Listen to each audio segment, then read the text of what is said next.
What's up, gang? Been a hot minute since we've done a long form trade review here. So looking forward to getting right into it. This actually was a good day to use an example. I've been active trading and on the Cash Pineapples Instagram, on stories and on reels and stuff. But I haven't done like a YouTube trade review in a hot minute, so let's do one. People keep asking me about them when I do when I post on my charts and things, and when I look for stuff after the day when I post my trades and how I entered in that thing. So I just want to go into a little more detail with it. So let's go ahead and do it. Apologies, my ring light isn't working, so if I'm a little dark, I'm in my kitchen. I'm a little like bar thing here. Yeah, I don't know why my ring light is not working, but probably because it was $4 and from China. That could have something to do with it. So anyways, let's go ahead and just get into the charts because that's all we need to see anyways. Let me pull up the screen share. Bam. Here it comes. All right. So let's pull up the first thing. Actually, I had two stocks, two names on my my list today. What I do is every day I go through, I track these 10 or 11 names every day. These are the ones I chart every day, and I look for the best opportunity. I try to narrow it down to two, really, one ideally, but two. I try to nail it down to two names. I'm looking for like the best possibilities for that day. And what I look for are a lot of spaces between the levels. I set hourly levels, basically where I'm seeing the trends change, green to red, red to green. This is a daily chart, so not on this one, but on the hourly. That's how I find those. Excuse me, I haven't reset them for today yet, but for example, anywhere I see where we're changing from the greens to the reds, top of the red, bottom of the green, that's where I'm marking those on the hourly time frame. That's where I'm finding that. But then I go from the daily. That's how I try to look for what I'm looking for that day. So today, Netflix and Square. Let's look at Square first. Here's the daily chart. So first thing, this is today. So remove this from your mind for a second. We're looking at these right here, specifically this in pre-market. The market looked like it was going to do. It was pumping in pre-market. We were up in pre-market. This was actually above. Square was above this level, 70.39. I'm looking for. Because what I like about this is, we see if we zoom in a little bit here,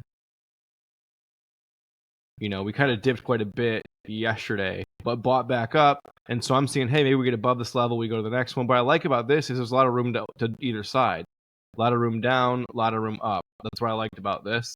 So that's why I had it on my list. And so when we go down to the hourly here, we see first hour day it jumped up. This is actually where I made the whole trade. I was done by the first hour because all I was looking for is once we open in pre-market above the 70.39, ideally I wanted to see it come down to here. That's why I wasn't able to get as many contracts as I wanted to on this one because I just started entering on the second 15-minute bar. We go into the 15-minute here because all I'm looking for, again, remember, I'm just looking to hold above this level, 70.39. Once we get above it, I'm just saying, okay, I'm looking to get it just to here and I'm out. And again, I wanted to go to here and bounce up, but we didn't get that. So I entered here on this second candle. As we were dipping here, we were holding above VWAP and we were holding above, half of this candle right here, which is kind of just a general rule of thumb. We didn't dip halfway below on the 15-minute. And so I came in on here and simply got out here. 60-some% trade, quick move. That's not the main reason why I'm doing this trade review. Just an example of the first one when I was looking at. But really what I saw on the day that was really juicy to me was Netflix. And that's one that we made the better trade on, over 100% on. Again, let's go to the daily chart first. Now, what I really liked about this is, first of all, we're 3-barring up on the daily, right? Big 3-bar up. So I'm thinking, hey, maybe we continuation from this 481 level, 480, 481. And pre-market, we were holding above this. So that's why I'm saying, okay. And again, if we fail it, we go down here and we catch this. That's a good chunk. And if we get below 472, if there's that big dip down to 461, which is what we end up taking for the day. But again, we didn't see this. We're not seeing this bar in pre-market. This is today. So in pre-market, we're seeing this. And so in my mind, if I zoom out, again, we're on the daily chart looking at hourly levels, there's a lot of space. We're going back to January 22 numbers here. So a year ago, roughly. The next level I have is in the over 500s. We're at 480. So even if we just get to 500, we're making a huge gain today. So that's what I'm just thinking. We're not expecting to hit that. We're just trying to see, hey, is price going to hold above this level and pump up? If not, will it reject down? So that was the big, really thinking, hey, let's get above 41. Markets are pumping. Fed's going to cut rates next year. Things were surging for FOMC. Sky's the limit, right? I'm sure everyone was thinking that. So that's why we're patient to start the day. If we go to the hourly, everything holds on the hourly. But let's go to the 15-minute. That's more clear here. So I can show you where I entered on this one. Again, we wanted to get above 41.72 and hold to get that big push to 500 and hopefully 500 plus. But again, there was a lot of room to the downside. And anytime I'm looking at my top two for that day, I want to see what's the upside play, what's the downside play. If the market is buying up, where can we go? If the market's selling off, where do we go? I like seeing a lot of space to both sides. It doesn't always happen. That's why I like tracking a lot of names, because you can you're not forced to trade one name all the time, or you're not forcing trades looking for whatever. Anyways, let's get back to this. So here's today, starting on the 15-minute, first candle of the day. Big slam down. Buyers come in. We try to get above VWAP, but we don't, and then come back in. And 3-bar down to the downside. This is where I start thinking of going short, because we're 3-barring down on the 15-minute.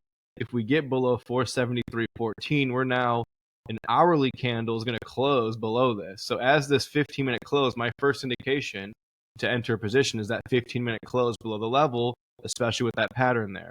Markets are selling off, 3-bar down, we're below VWAP, below the open, all things are lining up, right?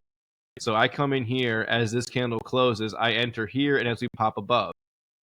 Any close above this on the 15-minute, I'm going to take my small hit.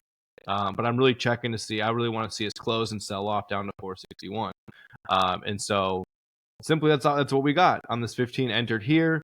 And then bam, I sold some in here between 100 and 109%, something like that. I probably filled between 90 and 100 something percent. And then runners got stopped out, unfortunately, up in here, because there was still a lot of good meat on the bone down to 464.84. Didn't get all the way down to 461, but still catching this move, these three meaty candles on a Thursday, over 100% move, and it was clean, no downside really. I mean, quick minute of just little pop. So maybe 3 minutes of downside for a 45-minute trade, or a 35-minute trade, let's say. Quite straightforward. And if you look at the hourly, let's bring that back up. Again, everything holds below. Once you get below 473.14 in the hourly, we never get back above it. I didn't want to swing anything because now we're right in the middle of two levels. I'll reset these for tomorrow after I'm done doing this video, but I wanted to keep the levels up from today. And honestly, I think that is it. I'm going to stop sharing, because really that's it. It's simple as that. If you have any questions about it, send me a message on IG, comment on this thing. But I hope that gives you an idea of how I look for things and how I execute a trade. Yeah, there we go. Hopefully more tomorrow, but probably not. I tend to take Fridays off. I might risk a few bucks of profit tomorrow on a Lotto Friday. But generally I try to have be in profit nicely by Thursday and call it the week. So that should be the plan. All right. Before I start rambling, kind of already am, I'm out of here. All right. Thanks for watching.